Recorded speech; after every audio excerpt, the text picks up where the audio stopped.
आज रजब भट्ट कराची की अदालत में सिटी कोर्ट में पेश हुए और वकला की जानिब से उन पर तशद्दुद किया गया। इस पूरे वाक़ये की तफसील आपको बताता हूँ क्योंकि मैं खुद भी वहाँ मौजूद था जब सुबह रजब भट्ट के वकील मियाँ अली इशफाक 9 बजे के करीब जो है वो कराची सिटी कोर्ट आते हैं। उसके बाद रजब भट्ट भी 5-10 मिनट के वक्फे से जो है वो सिटी कोर्ट आते हैं। इतने में जो रजब भट्ट साहब के वकील थे मियाँ अली इशफाक साहब और दूसरे जो वकला थे कराची सिटी कोर्ट में, उनके दरमियान बहस और मुबाहिसा शुरू हो जाता है। रजब भट्ट को लेकर अचानक से जो है वो धक्कम पेल शुरू हो जाती है। इतने में जब रजब भट्ट के करीब पहुंचते हैं तो देखते हैं बहुत सारे वकला जो है वो रजब भट्ट पर तशद्दुद कर चुके थे और रजब भट्ट ज़ख्मी भी हो चुके थे। तो वहाँ पर बहस और मुबाहिसा और लड़ाई बढ़ती जा रही थी। मियाँ अली इशफाक और दूसरे वकला में भी बहस और मुबाहिसा चल रहा था, एक दूसरे को कन्विंस करने की कोशिश की जा रही थी। दूसरी जानिब रजब भट्ट को महफूज करने की भी कोशिश की जा रही थी ताकि उस पर तशद्दुद ना हो। तो रजब भट्ट के वकील ने रजब भट्ट का जो है वो हाथ पकड़ा हुआ था ताकि रजब भट्ट को तशद्दुद का निशाना ना बनाया जाए। वकला जो है वो जो कह रहे थे, इसरार कर रहे थे, बज़िद थे कि रजब भट्ट को जो है वो कराची बाहर लेकर जाया जाए। जो कि रजब भट्ट के वकील है मियाँ अली इशफाक, वो इस बात पर जो है वो उनको कन्विंस करने की कोशिश कर रहे थे कि मैं जो है वो रजब भट्ट का वकील हूँ, अगर आपको रजब भट्ट से कोई मसला है तो बेशक आप पर्चा करवाएं, जो कानूनी तकाज़े हैं उन कानूनी तकाज़ों को पूरा करें।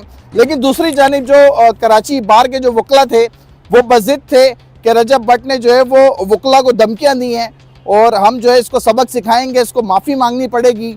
इसी दौरान जो है वो तमाम तर वकला कराची बार में जमा होते गए और रजब भट्ट को जब कमरा अदालत में लेके जाया गया तो उसके बाद वहाँ भी बहुत ज़्यादा बहस और मुबाहिसा हुआ, बात हाथापाई तक पहुँचती गई। लेकिन बीच में कुछ वकला जो है वो मामले को रफा दफा करने की कोशिश भी करते रहे।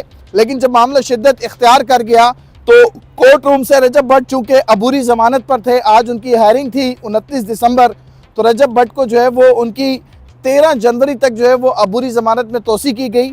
इसी तरह धक्कम पेल होते होते, बहस और मुबाहिसा होते होते, इवन के वहाँ पर एक दूसरे को जो है वो गालियाँ तक जो है वो दी गई, नाजेबा अल्फाज जो है वो इस्तेमाल हुए क्योंकि एक लड़ाई झगड़े का माहौल था। पूरा सिटी कोर्ट के जितने भी वकला थे सब जमा हो गए थे, कुछ पता नहीं चल रहा था कौन किसके साथ है, कौन किसके ख़िलाफ़ है।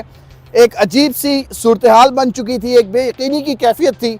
लेकिन उसके बावजूद एक मॉब जो है, एक रश वकला का जो है वो फिर रजब भट्ट को नीचे कोर्ट से बाहर की तरफ जो है वो मियाँ अली इशफाक भी रजब भट्ट को बचाते हुए बाहर लेके जा रहे थे। इस दौरान वहाँ पर मुझ समेत बहुत सारे लोग ये इसरार करते रहे कि वकला आपस में ना लड़ें, अगर वकला आपस में लड़ेंगे तो वकला की बदनामी है पूरे पाकिस्तान में। लेकिन फिर जैसे ही अदालत के अहाते में बाहर की तरफ आए रजब भट्ट और दीगर वकला, तो फिर जो बाकी वकला थे कराची बार के, उन्होंने वीडियोस बनाना शुरू की क्योंकि रजब भट्ट के कपड़े, टी शर्ट फटी हुई थी, उन पर तशद्दुद किया हुआ था। वकला बज़िद थे कि ये देखें ये इसका हाल है, इन्होंने वकला को धमकियाँ दी हैं, तो हमने इसकी कराची में मेहमान नवाजी कर दी है।